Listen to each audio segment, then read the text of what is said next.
주님의 크신 위로와 사랑이 오늘 이 예배 자리에 함께 오신 모든 분들에게 같이 하시기를 빕니다. 성경은 구약과 신약으로 되어 있습니다.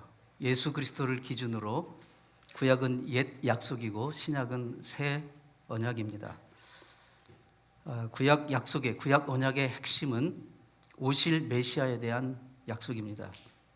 창세기 3장 15절에는 메시아가 여자의 후손으로 오실 거고, 그리고 그 여자의 후손이 사탄의 머리를 상하게 할 것이라고 약속합니다. 우리는 이것을 원시복음의 선포라고 그렇게 말을 합니다. 메시아의 사역에 대한 약속이 아주 구체적으로 아주 상세하게 소개되고 있는 성경이 바로 이사야서입니다. 이사야서는 총 66장으로 되어 있어요. 성경이 66권으로 되어 있죠. 그래서 이제 성경의 복음의 예시적인 그런 핵심을 요약한 것이 이사야다라고 그렇게 말을 해서 이사야서를 구약의 복음서라고도 그렇게 별명을 붙이고 있습니다. 그 중에서도 특별히 오늘 읽은 본문 53장, 이사야 53장은 이 땅에 오신 메시아가 하나님의 종으로서 고난받으실 것을 예언하고 있습니다. 기독교의 핵심은 바로 십자가 사건입니다. 예수님이 십자가에서 고난당하시고 죽으시고 부활하신 것이 복음의 핵심 메시지입니다. 그런데 정말 중요한 것은 그 예수님의 고난이 나와 무슨 관계가 있는가 하는 것입니다. 예수님의 고난이 나에게 어떤 의미가 있느냐 하는 그것입니다. 어느 교회 집사님이 시어머니를 전도를 했어요. 시어머니를 전도해서 교회에 이렇게 모시고 다니고 이제 세월이 흘러서 드디어 시어머니가 세례를 받게 되었습니다. 세례를 받으려면 먼저 세례 예비자 교육을 받잖아요. 그리고 세례 예비자 교육이 끝나면 이제 최종적으로 세례 문답을 거치게 됩니다. 근데 며느리는 이제 시어머니가 나이가 드신 분이라 아무래도 이런 그 교육 과정이 조금 버거우시니까 몇 가지 중요한 그 사항을 핵심적으로 이제 팁을 드렸어요. 요령을 알려드렸어요. 어머님, 목사님이 이제 세례 문답을 하실 때 정말 중요한 질문을 하실 텐데 목사님이 이렇게 물으실 겁니다. 예수님이 왜 십자가에서 죽으셨죠? 이렇게 물을 겁니다. 그러면 어머니, 내 죄 때문이라고만 대답하시면 됩니다. 그렇게 말을 했어요. 알겠다. 다음 주일날 이제 예배 후에 이제 담임 목사님과 세례 문답을 하게 됐어요. 목사님은 이 모매님에게 모매님 정말 가장 중요한 질문입니다. 세례 받으시기 전에 예수님께서 왜 십자가에 죽으셨습니까? 그러자 이 시어머니는 조금 더 지체 없이 이렇게 말합니다.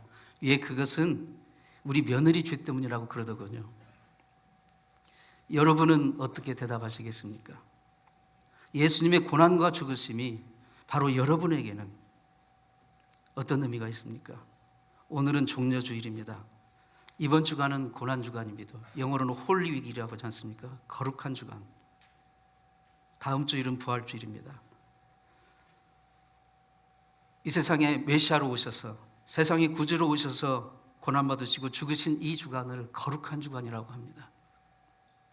고난주간이지만 고난받는 하나님의 종 예수님의 고난이 나에게 어떤 의미가 있는지, 나와 무슨 상관이 있는지 오늘은 묵상해 보기를 원합니다. 첫 번째로 예수님의 그 고난은 우리의 질고와 슬픔을 담당해 주신 고난입니다. 오늘 본문 4절 말씀 같이 한번 읽습니다. 다시 한번.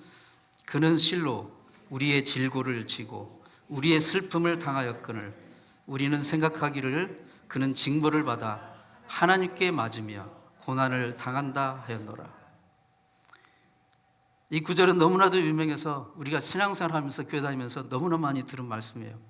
그런데 우리가 그것을 객관자의 입장으로 다른 사람에게는 그럴지 몰라도 나에게는 아무 상관이 없다, 그렇게 생각하면서 신앙생활하는 경우가 많이 있는 것 같아요.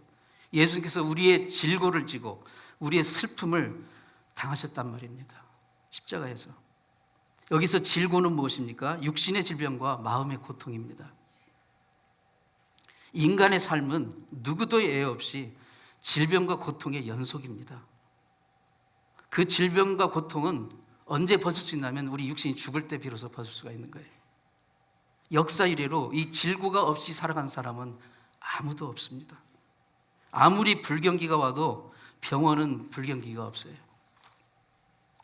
사람들은 항상 건강에 관심이 많습니다. 유대인의 지혜서인 탈무드에 보면 여러 가지 지혜에 관한 글이 나오는데 그 중에서도 건강에 관한 지혜의 글이 많이 있습니다.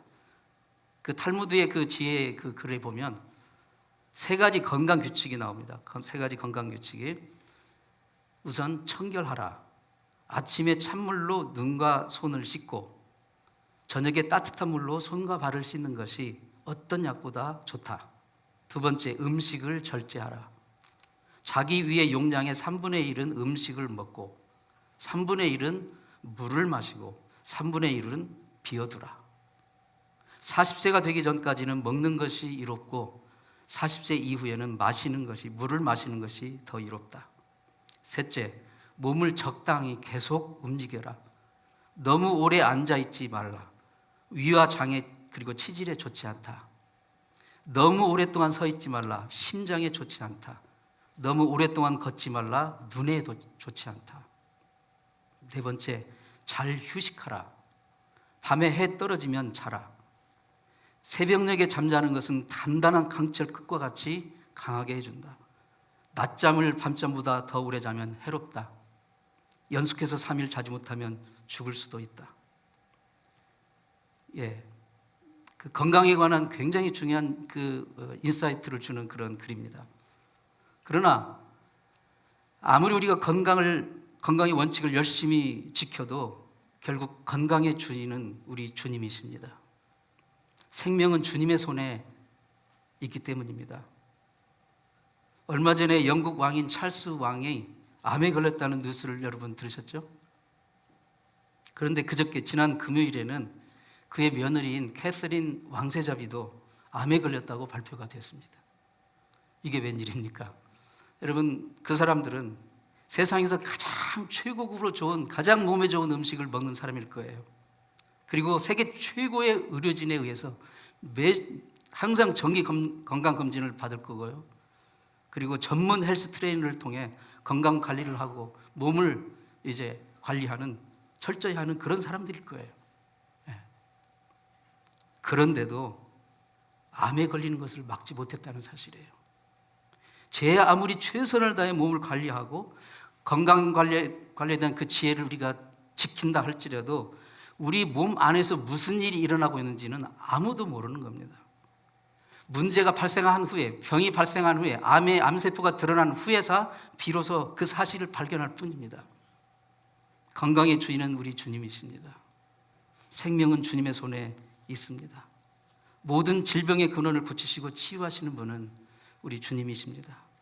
예수님께서 이 땅에 계실 때 육체의 질병, 정신적인 질병으로 고통하는 사람들을 얼마나 많이 고쳐주셨습니까? 마태복음 8장 16절 17절 말씀 보시면 저물매 사람들이 귀신 들린 자를 많이 데리고 예수께 오거늘 예수께서 말씀으로 귀신을 쫓아내시고 병든 자를 다 고치시니 이는 선지자 이사야로 하신 말씀에 우리 연약한 것을 친히 담당하시고 병을 짊어지셨도다 함을 이루려 하심이더라. 아담과 하와가 하나님 앞에 범죄한 이후 인간은 병들고 늙고 죽게 되었습니다. 땅은 가시와 엉겅퀴를 내고 이마에 땀을 흘려야 수고하여만 먹고 살 수 있고 여자는 해산의 수고를 하야만 하는 이 하나님의 명령은 이 땅이 바로 질고의 땅이요 고통의 땅임을, 완전한 건강을 이 땅에서는 결코 얻을 수 없음을 미리 계시하시는 말씀입니다. 그래서 예수님이 오셨습니다. 우리의 질과 슬픔을 대신 감당해 주시려고 오셨습니다. 오늘도 그가 채찍에 맞음으로 우리가 나음을 입었도다. 예수님이 언제 채찍에 맞으셨죠? 십자가에 달리실 때 채찍에 맞으셨지 않습니까? 그가 채찍에 맞음으로 우리가 나음을 입었도다. 이 말씀을 믿음으로 붙들고 서로 병든 자를 위해서 기도할 수 있기를 바랍니다. 그 배너라는 유명한 영화 있잖아요. 배너. 거기 배너의 주인공이 배너인데 그 여동생이 이제 그 문둥병에 걸려가지고 평생을 이제 그 동굴의 그 은신처에서 이제 격리돼가지고 지내잖아요. 식구들이 그 음식만 가끔씩 이렇게 갖다 주고 서로 보지도 못하고. 그런데 그 영화에 보면 예수님이 십자가에 달려 돌아가실 때, 운명하실 때 막 땅이 진동하고 지진이 나고 막 바위가 깨지고 죽은 자들이 무덤에 살아날 때 이 배너의 여동생도 문둥병이 완전히 치유받는 역사가 그 영화에 나오고 있습니다. 감동적인 장면이에요. 그가 채찍에 맞음으로 우리가 나음을 입었도다. 예수 이름으로 바로 이 말씀 붙들고 기도할 때 우리의 질과 슬픔이 떠나고 질병이 치유되는 역사가 일어나는 줄 믿습니다. 나의 질과 슬픔을 십자가에서 감당하여 주심으로 그것을 믿음으로 고백할 수 있기를 바랍니다. 두 번째로 예수님의 십자가의 고난은 우리의 허물과 죄악을 대신 짊어지신 것입니다. 오늘 본문 5절 6절 말씀 다시 한번 읽습니다. 그가 찔림은 우리의 허물을 인하며 그가 상함은 우리의 죄악을 인함이라. 그가 징계를 받음으로 우리가 평화를 누리고 그가 채찍에 맞음으로 우리가 나음을 입었도다. 우리는 다 양 같아서 그릇 행하여 각기 제 길로 갔거늘 여호와께서는 우리 무리의 죄악을 그에게 담당시키셨도다. 우리의 허물과 죄악을 감당하시려고 죄 없으신 예수님이 이 땅에 오셔서 찔리시고 상하시고 채찍 맞으시고 징벌을 당하시고 침뱉음을 당하시고, 예수님 외에는 이 세상에 허물이 없는 사람이 없습니다. 이 세상에 죄 없는 사람은 하나도 없습니다. 지난 금요일에는 미시간이 하루 종일 눈이 퍼부었잖아요. 막 7인치 그렇게 넘게 왔는데요. 근데 어제는 또 토요일은 갑자기 아침부터 햇빛이 찬란하게 빛났어요. 오랜만에 밝은 햇살이 비치 오니까 온 집안이 환하게 밝아서 너무 좋았습니다. 근데 우리가 매일 집안을 청소해도요, 햇빛이 탁 빛에 들어오게 되면 뭐가 보입니까? 수많은 먼지들이 이렇게 날아다니는 것이 보입니다. 하나님의 말씀에 비춰보면요, 우리의 마음이 그렇습니다. 성경이 뭐라고 말합니까? 만물보다 부패하고 가장 더러운 것이 사람의 마음이라고. 우리 주변에 더러운 것을 많이 봅니다. 음식물 쓰레기 얼마나 더럽습니까? 화장실 쓰레기통에 있는 쓰레기 얼마나 더럽습니까? 진공청소기로 청소를 한 후에 그 청소기에 그 먼지통을 모아놓은 그 통 속에 들어있는 그 먼지 쓰레기를 보세요. 얼마나 더럽습니까? 그런데 그 모든 더러운 것보다도 가장 더러운 것이 사람의 마음이래요. 성경은 증거하고 있습니다. 이 부패한 마음에서 부패한 말이 나오고, 이 부패한 마음에서 부패한 행동이 나오고, 그 허물과 죄악으로 부패한 인생을 살면 결국은 그 끝이 어딥니까? 영원한 멸망입니다. 지옥입니다. 문제는 이 세상에서 어떻게 하면 그 죄와 허물과 부패를 해결받을 수 있습니까? 우리가 매일 신문, TV를 보고 인터넷을 열면 온갖 차고 넘치는 부패와 타락과 죄악과 허물의 물결을 보게 됩니다. 세상은 사람들의 허물과 부패를 들춰내는 일을 너무나도 잘합니다. 그 허물과 죄를 찾아서 벌금을 물리고 감옥에 넣고 여러 가지 징계를 주는 법과 제도가 있어요. 하지만 그러한 법과 제도가 세상의 모든 죄와 허물을, 부패를, 그 문제를 해결할 수 있습니까? 법이 없어서 매일 범죄가 일어나고 있습니까?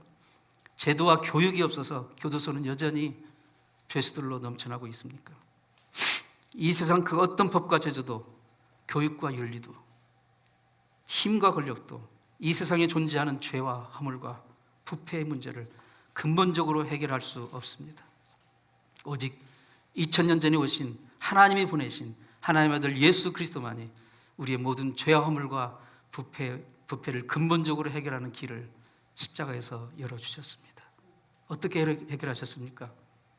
그분이 오셔서 우리를 정죄하고 벌주고 처벌하기 위해서 오시지 않았어요. 죄 지은 사람마다 잡아서 벌을 줘서 죄가 없어진다면 왜 굳이 하나님의 아들이 이 세상에 굳이 오셔서 그 험한 일을 당하셨겠습니까? 죄 지은 우리가 아무리 1000번 만번 벌을 받고 심지어 죽는다 할지라도 죄의 문제는 없어지지 않습니다. 오직 죄도 허물도 없으신 메시아, 점도 흠도 없으신 하나님의 어린 양이 우리 죄를 지고 십자가에 달려 돌아가심으로써만이 해결될 수가 있는 것입니다. 우리의 허물을 인하여 그가 찔리셨고, 우리의 죄악을 인하여 그가 상하셨고, 우리에게 평화를 주시려고 그가 징계를 받으셨고, 우리의 질병에서 나음을 위하여 그가 채찍에 맞으셨기 때문에 이 세상의 죄와 허물과 질과 슬픔과 질병의 문제는 그 십자가에서만, 예수 그리스도로만 해결될 수가 있는 것입니다. 우리의 모든 허물과 죄가 예수 안에서 해결받게 되면 우리에게 찾아오는 축복이 무엇입니까? 우리가 하나님 안에서 진정한 평화를 누리게 됩니다. 평화는 이 세상이 주는 평화, 돈이 주는 평화는 질적으로 다른 평화입니다. 하나님이 우리에게 주시는 평화는 예수님이 우리 죄를 대신하여 고난받으시고 죽으심으로 얻게 된 그 평화입니다. 바로 십자가에서 예수님이 대가를 치르시고 난 뒤에 우리에게 주신 평화, 예수 안에서, 예수 믿는 그리스도인들이 이 세상에서 현실적으로 누리는 많은 복 중에서 이 마음의 평화, 심령의 복처럼 큰 복이 없습니다. 물질의 복을 주시는 분도 하나님이시고 심령의 복을 주시는 분도 하나님이십니다. 그러나 무엇보다도 이 평화의 복, 심령의 복, 주님이 주시는 평안의 복을 모두가 누리실 수 있기를 축원합니다. 주님께서 떠나가시기 전에 사랑하는 제자들에게 하신 말씀, 요한복음 16장 33절에 이것을 너에게 이름은 너희로 내 안에서 평안을 누리게 함이라. 이 세상에서는 너희가 환난을 당하나 담대하라. 내가 세상을 이겼노라. 예수 안에 있으면 세상이 줄 수 없는 평안을 얻게 됩니다. 지난 한 주간 동안 여러분 사시면서 여러분 정말 마음에 평안을 누리셨습니까? 정말 평안을 누리셨습니까? 진정한 자유를 누리셨습니까? 예수 그리스도, 그분이 십자가에서 우리 대신 고난받으신 그것이 아니면 우리에게는 진정한 평화가 없습니다. 이 평안을 저에게, 여러분에게 주시려고 예수님이 십자가에 고난당하신 것입니다. 세 번째로, 예수님의 이 모든 고난은 바로 우리를 향한 하나님의 사랑 때문이었습니다. 6절 말씀 같이 한번 읽습니다.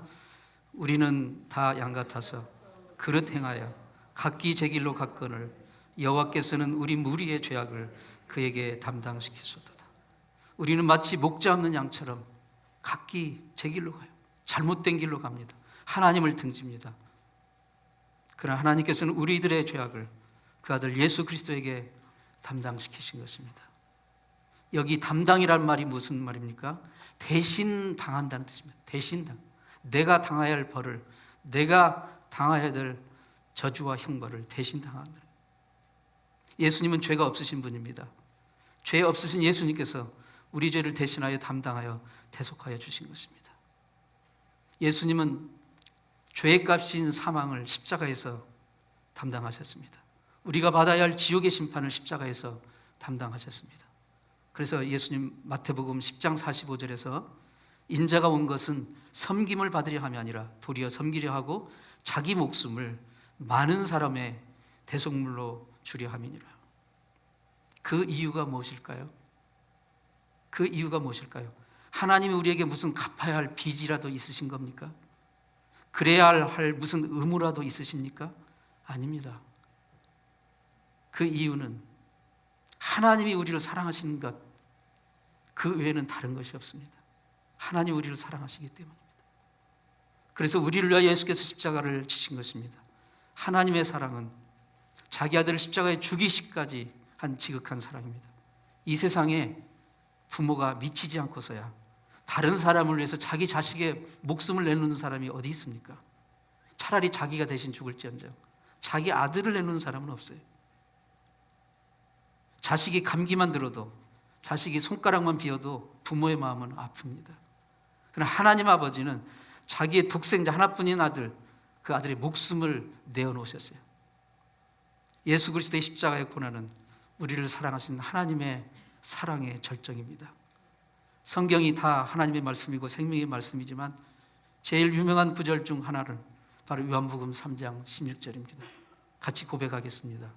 하나님이 세상을 이처럼 사랑하사 독생자를 주셨으니 이는 저를 믿는 자마다 멸망치 않고 영생을 얻게 하려 하심이라. 하나님이 우리를 그냥 낭만적으로 갑자기 생각이 나서 그냥 사랑하신 게 아니라 이처럼 사랑하셨다. 작정을 하시고 이만큼 이처럼 사랑하셨어요. 하나뿐인 독생자를 그 생명을 내어주시기까지 사랑하신 것. 이처럼 사랑하신 것. 하나님의 사랑 외에는 이 십자가를 설명할 수 없고 하나님의 사랑 외에는 우리가 구원받은 것을 설명할 수가 없습니다. 그 십자가 사건, 고난받으신 하나님의 종 예수 그리스도, 그 사랑을 입고 있다는 것을 사랑하는 성도 여러분 잊지 마시기 바랍니다. 어떤 보석 가게에서 있었던 일입니다. 손님이 들어왔습니다. 진열장에 있는 많은 보석들을 이렇게 살펴보는데요, 어떤 보석에 딱 이제 눈이 멈췄어요. 거기 이 보석은 정말 돌멩이처럼 평범한 보석이었어요. 아주 평범한. 그런데 가격표를 보니까 그 어떤 보석보다도 비싸게 이게 적혀 있었어요. 그러자 이 손님이 묻습니다. 이 보석은 정말 돌멩이처럼 평범해 보이는데 왜 이렇게 비쌉니까? 그러자 보석상 주인은 아무 말 없이 그 보석을 두 손으로 감싸듯이 꼭 감싼 뒤에 어루만지고 그리고 잠시 후에 손을 폈습니다. 그러자 그 돌멩이처럼 평범한 보석에서 영롱한 무지갯빛 빛이 빛나고 있었습니다. 주인이 손님에게 설명을 했습니다. 이 오팔이라는 보석은 사람 손으로 따뜻이 감싸주면 이렇게 아름다운 빛을 낸답니다. 이게 바로 하나님이 우리에게 베푸신 사랑입니다. 예수께서 우리 죄를 위해서 십자가에서 고난당하시고 보혈을 흘려 돌아가셨을 때 정말 별 보잘것없는 평범한 돌 같은 길 잃은 양 같은 우리를 하나님께서 은혜와 사랑의 손길로 감싸주시는 순간이었던 것입니다. 그래서 우리는 영롱한 빛을 발하는 존귀한 존재가 되었습니다. 사랑하는 성도 여러분, 하나님은 저와 여러분을 사랑하십니다. 하나님이 나를 사랑하신다. 이것을 정말 한순간도 잊지 마시고 느끼시고 고백할 수 있기를 바랍니다. 하나님은 나를 사랑하십니다. 하나님은 당신을 사랑하십니다. 이 주님의 사랑에 감복하여 이제는 주님의 영광을 위해서 살아가는 구원받은 백성이 되어야 됩니다. 주님은 이제 우리가 구원받은 하나님의 백성으로 하나님의 사랑받는 자녀로 영롱한 빛을 발하는 그런 존재로 살기를 원하십니다. 그 지극한 하나님의 사랑의 은혜를 잊지 않고 살아가는 천국 백성으로 살기 원하십니다. 고난주간을 맞이했습니다. 나를 위해 고난받으신 하나님의 종 메시아 예수 그리스도의 그 고난이 다른 사람이 아니라 바로 나에게, 바로 나를 위해 한 것이다. 깊이 묵상하고 기도하면서 특별히 권면합니다. 이번 한 주간 고난주간 동안에 우리가 특별히 정말 여러 가지를 할 수 있겠지만 내가 하나님 앞에 바로 나아가지 못하게 하고 하나님과 관계를 방해하는 나쁜 습관이 있다면 이번 한 주간 동안 작정을 하시고 그 나쁜 습관을 절제하는 그런 훈련을 해보시길 바랍니다. 그리고 주님이 우리 죄 대신해서 십자가 돌아가시고 무덤에 머무셨던 금요일과 토요일 이틀은 한 끼씩이라도 금식할 수 있기를 바랍니다. 기도하겠습니다. 하나님 아버지, 길 잃은 양처럼 발에 치이는 흔한 돌멩이처럼 덧없는 인생,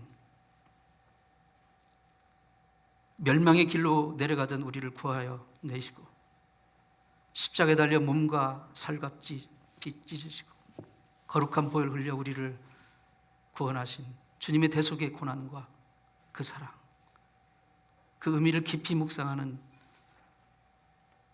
이번 고난주간이 되게 주옵소서. 하나님의 그 크신 은혜와 사랑을 입은 자로서 그 사랑을 헛되이 하는 삶을 살지 않게 해주시고 주님의 그 고난이 내 삶 가운데 온전히 체화되어서 정말 하나님의 영광을 드러내고 하나님의 선하신 아름다움을 드러내고 하나님의 사랑을 드러내는 그런 우리가 될 수 있도록 도와주옵소서. 예수님의 이름으로 기도합니다. 아멘.